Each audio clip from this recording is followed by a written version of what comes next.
Warm welcome to my channel. Well दोस्तों, अगर आपने मेरे चैनल को अभी तक सब्सक्राइब नहीं किया है तो मुझे सब्सक्राइब करना ना भूलें, क्योंकि आपका सब्सक्रिप्शन ही है जो मुझे एनकरेज करता है ताकि मैं आपके लिए नया नया वीडियो लाऊं। सो चलिए दोस्तों, आगे बढ़ते हैं। आज के वीडियो में आज का टॉपिक कुछ खास है।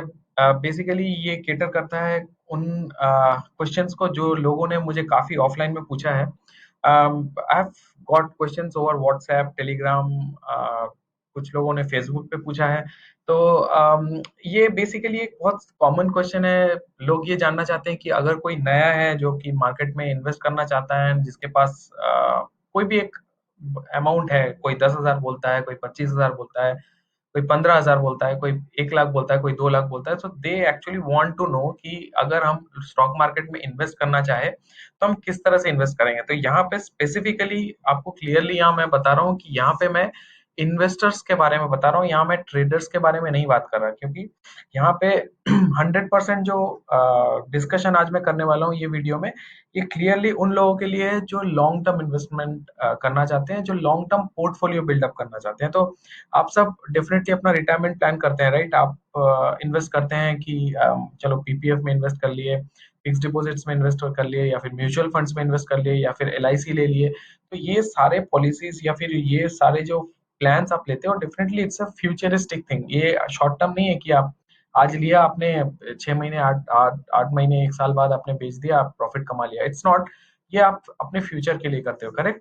तो दोस्तों, वीडियो में बढ़ने से पहले एक रिमाइंडर, अगर आपने मेरे चैनल को सब्सक्राइब नहीं किया है तो यहाँ पे आप देख सकते हो, यहाँ मैंने लिंक दे के रखा हुआ है। आप इसमें से कोई भी सोर्स पे आप जा सकते हो। अगर आपको ट्विटर में फॉलो करना है, आप कुबेरपीडिया सर्च कर सकते हो। टेलीग्राम में कुबेरपीडिया सर्च कर सकते हो, या फिर ये यूट्यूब मेरा चैनल है कुबेरपीडिया, ये नाम से सर्च करके मुझे सब्सक्राइब करना ना भूलें। तो चलिए दोस्तों, आज के वीडियो में क्लियरली हम ये बात करेंगे कि अगर आपको एक पोर्टफोलियो बिल्ड करना है और आपके पास 1 लाख रुपए, हम ये this is an imaginary amount हम मान के चल रहे हैं। अब ये 1 लाख किसी का 10,000 भी हो सकता है, किसी का ये 10 लाख भी हो सकता है, किसी का 1 करोड़ भी हो सकता है। दैट डिपेंड्स अपॉन आपका कितना बजट है, उस हिसाब से हम देखने की कोशिश करेंगे। और यहाँ पे हम थोड़ा सा एक एक डिस्टिंक्टिव साइकिल में देखेंगे कि अगर हम सिस्टमेटिक इन्वेस्टमेंट करें, अगर हम प्लान्ड इन्वेस्टमेंट करें एंड अगर लॉन्ग ड्यूरेशन के लिए इन्वेस्टमेंट करें, तो अप्रोक्सीमेटली कितना रिटर्न हमें आ सकता है। क्योंकि ये क्लियर कट ऑलमोस्ट आप बोल सकते हो, यहाँ पे जैसा मैंने हाईलाइट किया, this is clearly a retirement plan that I am targeting for, correct? तो यहाँ 2020 में हम इन्वेस्ट करेंगे and I am looking into the return in 2040। So clear cut एक लॉन्ग टर्म, जो मेरा यहाँ पे 20 साल का हॉराइजन है, करेक्ट? यहाँ मैंने लिखा है 20 साल का हॉराइजन। एंड यहाँ पे एक मैं आपको कैलकुलेशन बताऊंगा जो कि बहुत सिंपल टर्म में आप अगर देखो तो 1 लाख रुपए जो आज आप इन्वेस्ट कर रहे हो, लगभग लगभग अप्रोक्सीमेटली मान के चल सकते हो ये 40 लैक्स आपका बन के आ सकता है। दैट इज 40 टाइम्स आपको 20 साल में रिटर्न मिल सकता है मेरे ख्याल से। और कहीं भी आप ये पैसे रखो तो इतना ज्यादा आपको मल्टीपल करके ये देगा नहीं। तो चलिए आगे बढ़ते हैं। तो सबसे पहले इस वीडियो में हम डिस्कस करने वाले हैं उन शेयर्स के बारे में, जो शेयर्स एक्चुअली आपको बिल्डअप करना है अपने पोर्टफोलियो के लिए। आप किस तरह से उसका ब्रेकअप करोगे उसको मैंने यहाँ पे डिस्क्राइब नहीं किया है, बट यहाँ पे मैं कुछ कॉमन स्टॉक्स का एक पोर्टफोलियो जैसा आपको बना के बता रहा हूँ। ये पोर्टफोलियो आप अपना खुद का आप बना सकते हो, या फिर आप चाहो तो इस पोर्टफोलियो को भी फॉलो कर सकते हो जो यहाँ पे मैंने बनाया है। लेकिन उसमें सबसे इंपॉर्टेंट चीज जो होना चाहिए, दैट इज डाइवर्सिफिकेशन। इसका मतलब क्या है कि आपको एक किसी पर्टिकुलर स्टॉक में अपने पूरे पैसे नहीं लगाने हैं। अगर 1 लाख रुपए आप इन्वेस्ट कर रहे हो, 1 लाख रुपए आपको किसी एक स्टॉक में नहीं लगाना है, बल्कि आप 5,000 करके आप 20 स्टॉक में इन्वेस्ट करो, ताकि ऑन एन एवरेज अगर उसमें से 2-3 कंपनी बंद हो जाए, 2-3 कंपनी का परफॉर्मेंस सही ना हो, बाकी जो 15 कंपनी आपने सिलेक्ट किया है, एवरेज में आपका रिटर्न अच्छा आ जाना चाहिए। तो आप देख सकते हैं यहाँ एग्जाम्पल में ये अलग अलग बास्केट में रख रहे हैं। तो never put all your eggs in a single basket. ये जैसा म्यूचुअल फंड में भी होता है, आप म्यूचुअल फंड करते हैं तो आप एक कंपनी में हिस्सा नहीं ले रहे हैं, बल्कि जो फंड में इन्वेस्ट करें वो फंड इंटरनली 30-40 शेयर्स में अलग अलग एक पार्ट में इन्वेस्टमेंट कर रहा है, ताकि आपका जो रिस्क का वो एक्सपोजर है वो कम हो जाए। तो यहाँ पे बहुत सिंपल तरीका में मैंने यहाँ पे 15 शेयर्स आपके सामने ला के रखा है। वो 15 के 15 शेयर्स ऑलमोस्ट सारे के सारे या तो लार्ज कैप है, या तो मीडियम मिड कैप है। स्मॉल कैप मैं जनरली आपको नहीं सजेस्ट करूंगा लॉन्ग टर्म के लिए। एंड इन सारे कंपनी का एक चीज नोटिसेबल है कि मोस्टली सारे के सारे जो कंपनी है आपको डिविडेंड देते हैं। तो अब आप अगर लॉन्ग टर्म के लिए सोच रहे हो, अगर आप 20 साल का होराइजन के लिए सोच रहे हो, तो डेफिनेटली आपको ऐसे कंपनी में इन्वेस्ट करना चाहिए जहाँ पे आपको डिविडेंड्स भी मिलता हो, क्योंकि आपको जैसे जैसे डिविडेंड्स मिलेंगे, आपको जो आप शेयर्स है उनको बेचने की जरूरत नहीं है, but you actually get a continuous income out of the investment that you have done. ठीक है। और यहाँ पे और एक जो इम्पोर्टेंट चीज है, हम ये भी देखेंगे कि यहाँ पे जो प्रॉफिट है ये एक एवरेज है 5 साल का, और ये जो सेल है ये एक एवरेज है 5 साल का। तो यहाँ पे ये पॉजिटिव रिटर्न दे रहा है, माने ऑब्वियसली अगर आप 5 साल का एक एवरेज निकालो तो 5 साल में इसने लगभग लगभग आपको एक इतना अमाउंट का परसेंटेज बना के दिया है। अब डाइवर्सिफिकेशन की बात करें तो सबसे पहले हम देख सकते हैं रिलायंस इंडस्ट्रीज मैंने सिलेक्ट किया। अनडाउटेडली ये ऑयल एंड आपका ऑयल एंड गैस सेक्टर से बिलोंग करता है। हम H D F C bank, अगर अगर हम फिनेंशियल्स में जाए तो मैंने H D F C bank select किया है। उसके अलावा मैंने अगर आप दूसरी बैंकिंग कंपनी के बारे में देखो तो मैंने कोटक महिंद्रा बैंक सिलेक्ट किया, क्योंकि इसका रिटर्न मुझे अच्छा नजर आया है 23% का। आप अगर एफएमसीजी सेक्टर में देखो तो मैंने आईटीसी सिलेक्ट किया है और हिंदुस्तान यूनिलीवर सिलेक्ट किया है। करेक्ट। अगर आप आईटी की बात करो तो आईटी में मैंने इन्फोसिस को सिलेक्ट किया है। आप अगर नॉर्मल फाइनेंस एनबीएफसी की बात करो तो मैंने एचडीएफसी सिलेक्ट किया, बजाज फाइनेंस सिलेक्ट किया। अगर आप मोटर सेगमेंट की बात करो तो मैंने मारुति सिलेक्ट किया एंड मैंने अशोक लेलैंड सिलेक्ट किया है। सिमिलरली स्टील सेक्टर से जेएसडब्ल्यू, आपका जो कंज्यूमर गुड्स है उसमें बाटा। उसके बाद सिमिलरली मैंने एफएमसीजी में से एक और लिया है ब्रिटानिया। एंड आपका एक इंश्योरेंस कंपनी में से मैंने लिया एचडीएफसी। एंड फाइनली कंस्ट्रक्शन से मैंने लिया लार्सन एंड टुब्रो। तो आप देख सकते हो कितने सारे सेक्टर है। ये एक ऑयल एंड गैस, ये एक सेक्टर हो गया। Bank 2 number sector, FMCG 3 number, IT 4 number. ठीक है। अगर हम फिर कंज्यूमर ड्यूरेबल्स की बात करें तो 5 नंबर। उसके अलावा हम अगर मोटर्स की बात करें 6 नंबर। अगर हम कंस्ट्रक्शन की बात करें तो 7 नंबर। इंश्योरेंस की बात करें तो 8 नंबर। स्टील की बात करें तो 9 नंबर। एंड फाइनली आप लाइक नॉर्मल ड्यूरेबल तो 10 नंबर। तो आप सोच सकते हो ऑलमोस्ट 10 के 10 अलग अलग सेक्टर है जहां से मैंने best of the best stocks उठाए।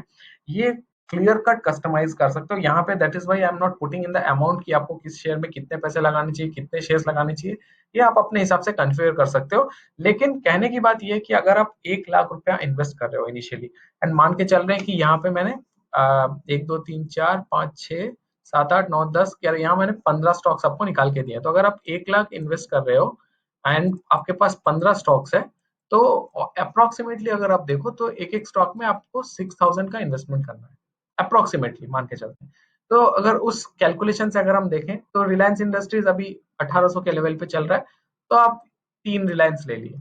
H D F C bank 1000 पे चल रहा है तो आपने 6 ले लिया। हिंदुस्तान यूनिलीवर 2200 का चल रहा है, आपने 2 ले लिया। इन्फोसिस 800 का चल रहा है, आपने 8 ले लिया। तो सिंपल इसी तरह से आपको कैलकुलेशन करते हुए, जैसे अशोक लेलैंड 50 का चल रहा है तो आपने यहाँ पे 120 ले लिया। तो अप्रोक्सीमेटली सेम अमाउंट आपको सारे कंपनी में एग्जैक्टली सेम अमाउंट इन्वेस्ट करना है, ताकि ये रिलायंस अगर आपको 10 रुपया का प्रॉफिट दे and H D F C अगर आपको 10 रुपया का लॉस दे तो ये एक्चुअली नलिफाई हो जाए। ऐसा नहीं है कि आपने ऊपर के 4 स्टॉक में आपने 50,000 लगा दिए एंड फिर बाकी के इसमें आपने बहुत कम लगाया। तो उसमें क्या होगा कि अगर ऊपर के कंपनी में से 2-3 कंपनी में गिरावट आ गया तो आपका एवरेज सही नहीं बैठेगा। तो मेरा कहने का मतलब यही है कि डाइवर्सिफाई आप इस तरह से करो कि आपका बहुत ज्यादा पोर्टफोलियो डाइवर्सिफाई ना हो। अगर 1 लाख है तो 10 से 12 स्टॉक या फिर 10 से एट द मैक्स 15 स्टॉक्स रखने की कोशिश करना। सेकंड थिंग आपको ये करना है कि जो आप अमाउंट इन्वेस्ट कर रहे हो वो अमाउंट आपको इक्वल इन्वेस्ट करना है सारे शेयर्स में। तो मोर और लेस आपका जो पोर्टफोलियो ये एवरेज होकर बहुत बढ़िया बन के नजर आएगा। सो दोस्तों थोड़ा सा एक टेंटेटिव एक ऐसा ही एक जस्ट कैलकुलेशन हम करके देखते हैं। ये देखने की हम कोशिश करेंगे कि ये डाइवर्सिफाई अगर होता है तो एवरेज बन के आपका कैसा पोजीशन निकल के आता है। तो यहाँ पे एक सिंपल कैलकुलेशन हम देखते हैं, बहुत सिंपल एवरेज कैलकुलेशन है। जैसे कि रिलायंस ने 5 साल में दिया है 14%, एच डी एफ सी ने दिया है 21%, हिंदुस्तान यूनिलीवर 13%। ऐसा आप देख सकते हो सारे के सारे कंपनी का यहाँ पे रेटिंग है। जैसे H D F C life insurance ने दिया है आपको 12%, ब्रिटानिया ने दिया 21%, जेएसडब्ल्यू 43%, टाटा ने 9%। तो अप्रोक्सीमेटली आप देख सकते हो ये जो सारे कंपनी है, सारे कंपनी का अगर मैं जोड़ निकाल के आपको एवरेज करके 15 कंपनी का दूं तो ये जो एवरेज है ये मेरा निकल के आ रहा है 20.27%। तो ये सारी कंपनी में अगर आपने पैसे लगाए हैं, अपने कंपनी में 5 साल के लिए पैसे लगा के छोड़ दिए, तो 5 साल में जो सालाना आपको रिटर्न मिल रहा है दैट इज 20.27। तो 1 लाख रुपए के अगेंस्ट में आपको मिल रहा है 0.27% माने 20,000, या फिर आप मान के चलते हो 20,270 रुपए का आपको प्रॉफिट या फिर मुनाफा निकल के आ रहा है, ऐसे हम मान के चल सकते हैं, बिकॉज यहाँ पे प्रॉफिट इसने इतना दिया है। तो अगर आप प्रॉपर डाइवर्सिफाई करते हो तो यहाँ पे मैंने एक कैलकुलेशन निकाल के दिया है, ये बहुत सिंपल है, ये चेंज भी हो सकता है, ये जरूरी नहीं है कि यही फिगर आपको नजर आए, क्योंकि ऐसा हो सकता है कि यहाँ मैंने 20 साल के लिए बताया, ऐसा हो सकता है कि आपका जो इन्वेस्टमेंट हॉराइजन है 5 साल का है। तो आप अगर 5 साल के लिए इन्वेस्ट कर रहे हो एंड आपने अभी शुरू किया 1 लाख रुपया से, जो यहाँ पे मैंने बताया 1 लाख से शुरू किया, आप अगर 5 साल में एग्जिट करते हो तो 5 साल में जो प्रॉफिट आप निकाल निकाल रहे हो that is somewhere around 2.52 lakhs. आपने लगाया 1 लाख, आपको मिल रहा है 2.52, माने आपका पैसा एक्चुअली डबल हो रहा है 5 साल में। कंसिडरिंग ये 20.26 का रिटर्न है। अब ये 20.26 का रिटर्न जरूरी नहीं आपको मिले, क्योंकि ऐसा हो सकता है कि किसी कंपनी का रिटर्न बहुत ज्यादा आ जाए या फिर किसी का बहुत ज्यादा डिप हो जाए। तो ऑन एन एवरेज आप अगर फिक्स डिपॉजिट या फिर प्रोविडेंट फंड कहीं भी पैसे इन्वेस्ट कर रहे हो तो आपको ऑन एन एवरेज या 5 से 6% का रिटर्न मिलता है। बट शेयर मार्केट में हालांकि क्योंकि ज्यादा रिटर्न मिलता है, मैं बहुत कम, मैं 10% पकड़ के चल रहा हूँ, करेक्ट। मैं 10% पकड़ के चल रहा हूँ, जो कि गारंटी है आपको मिलेगा ही। अगर 10% भी आप मान के चलते हो, then on the same investment जो आपने किया है, आपको एक्चुअली यहाँ पे मिल रहा है कितना, 1,61,000, 60,000 का आपको प्रॉफिट, अगर आप 5 साल लेके चल रहे हो। सिमिलरली अगर नॉर्मल जैसा 20.26 के हिसाब से अगर आपने उस सेम पैसा 10 साल के लिए इन्वेस्ट किया, तो आपका पैसा एक्चुअली 6 टाइम्स हो गया। 6.63 माने आपका पैसा 6 टाइम्स हो गया। वहां अगर हम 10% पकड़ के चले तो 10% के हिसाब से आपका पैसा हो गया 2.59 टाइम्स। तो 1 लाख का आपको मिल गया 2.59। तो दोस्तों ये जस्ट नॉर्मल कैलकुलेशन है, मैंने स्प्रेडशीट में वैल्यूज डाले हैं। ये एग्जैक्टली गारंटेड कोई फिगर्स नहीं है, डेफिनेटली आप समझ सकते हो, क्योंकि यहाँ पे जो मैंने 15 स्टॉक सिलेक्ट किए, जरूरी नहीं है वही 15 आप सिलेक्ट करो। मेरा यहाँ कहने का मतलब ये है कि आपका इन्वेस्टमेंट अमाउंट एक डाइवर्सिफाई होना चाहिए, आपके शेयर्स में इन्वेस्टमेंट सेम अमाउंट होना चाहिए, एंड जो इन्वेस्टमेंट का ड्यूरेशन है वो भी सेम होना चाहिए। ऐसा नहीं कि 15 शेयर आपने सिलेक्ट किया, उसमें से 3 शेयर में अच्छे प्रॉफिट आ रहे हैं तो आपने 3 शेयर बेच दिए, बाकी 5 शेयर फिर आपने 2 साल बाद बेचे, and then at the end of fifth year you are actually calculating कि हाँ 5 साल में मेरे को कितना प्रॉफिट हुआ। ऐसा नहीं, अगर आप 5 साल की सोच रहे हो तो 5 साल ही इन सारे कंपनी को आपको रखना है, and then at the end of fifth year आपको सारे के सारे कंपनी को साथ में सेल करना है, तभी जाके आपको एवरेज में एक प्रॉफिट निकल के नजर आएगा। सिंपल कैलकुलेशन से अगर हम 20.26 के हिसाब से अगर हम सालाना इसका कैलकुलेट करें, एंड उसका हम प्रिंसिपल के हिसाब से नॉर्मल सिंपल इंटरेस्ट के हिसाब से हम कैलकुलेट करें, तो यहाँ जो मैंने कैलकुलेशन बताया है, तो 1 लाख के अगेंस्ट में वो पैसा आपका 40 ईयर्स में बन रहा है 40.03। दैट इज आप यहाँ पे अगर देख सकते हो, इसको अगर हमने यहाँ पे डिवाइड किया है तो बेसिकली आपका जो अमाउंट निकल के यहाँ पे आ रहा है, दिस इनिशियल इन्वेस्टमेंट इज 40.03, और जो नेट अमाउंट आपका निकल रहा है दैट इज अगर हम लाख में कन्वर्ट करें तो ये आपका ऑलमोस्ट 48 lakhs का पैसा बन के निकल रहा है। तो 48 lakhs is what is the return that you would be getting eight the end of 20 years। तो अगर आप अभी 25 साल के हो तो 45 में आपको ये मिलेगा, अगर आप 30 साल के हो तो आपको 50 में मिलेगा, अगर आप 30 से ऊपर 30, 35, 40 के हो तो ये लगभग लगभग ऐसा एक अमाउंट है जो कि बहुत हेफ्टी बल्क अमाउंट है, जो आपको आपके रिटायरमेंट में डेफिनेटली हेल्प कर सकता है।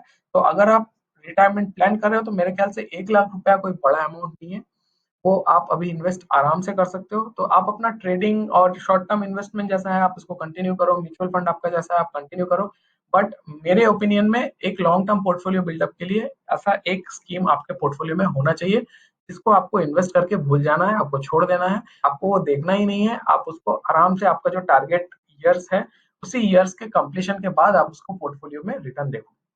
तो friends I hope you have like this content. अगर आपको ये कंटेंट पसंद आया तो अपने फ्रेंड्स कलीग्स के साथ जरूर शेयर करें, एंड मुझे कमेंट में लिख के बताएं कि आपको वीडियो कैसा लगा, एंड आपको और किस टॉपिक पे वीडियो चाहिए।